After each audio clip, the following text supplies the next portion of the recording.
keluar dari pintu belakang. Dia pergi ke sebuah toko obat.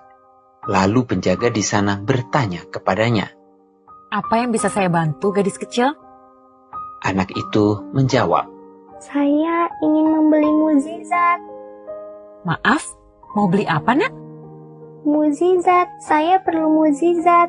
Adik saya sakit parah dan ayah berkata hanya mukjizat yang dapat menyembuhkannya sekarang. Jadi, saya ingin mendapatkan mukjizat untuknya. Berapakah harga sebuah mukjizat? Penjaga toko terkejut dan dengan lembut menjawab. Maaf, Nak. Kami tidak menjual mukjizat di sini. Kalau begitu, tolong katakan pada saya di mana toko yang menjual mukjizat. Saya ingin membelinya. Saya akan beli dengan semua uang tabungan saya. Saat itu ada seorang pria tua di sana yang mendengar percakapan mereka. Pria tua itu bertanya kepada anak tersebut. Nak, kalau boleh tahu, mukjizat seperti apa yang dibutuhkan adikmu? Gadis kecil itu menatap si pria tua dengan pandangan polos dan sedih. Saya tidak tahu, Pak. Saya hanya tahu setiap hari adik saya kesakitan. Ada sesuatu yang sangat buruk dan jahat di dalam kepalanya.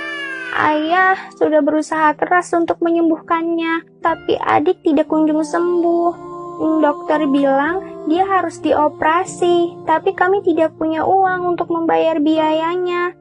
Jadi ayah bilang hanya mukjizatlah yang dapat menyelamatkannya. Sekarang saya ingin membeli mukjizat itu dengan semua uang tabungan yang saya miliki ini. Oh, berapa banyak uang yang kamu miliki, Nak? Gadis kecil itu pun menghitung uang di tangannya, lalu berkata, Saya hanya punya 5.000 rupiah. Berapa ya harga mukjizat itu, Pak? Apakah uang saya cukup? Si pria tua itu berkata sambil tersenyum. Wah, kebetulan sekali. Harga sebuah mukjizat itu memang segitu. Dan kamu beruntung, karena saya punya mukjizat yang kamu butuhkan. Pria tua itu kemudian mengambil uang dari tangan anak tersebut, lalu berkata, Ayo, bawa saya ke adikmu. Kita lihat mukjizat apa yang dia butuhkan. Ternyata pria tua itu adalah seorang direktur rumah sakit ternama.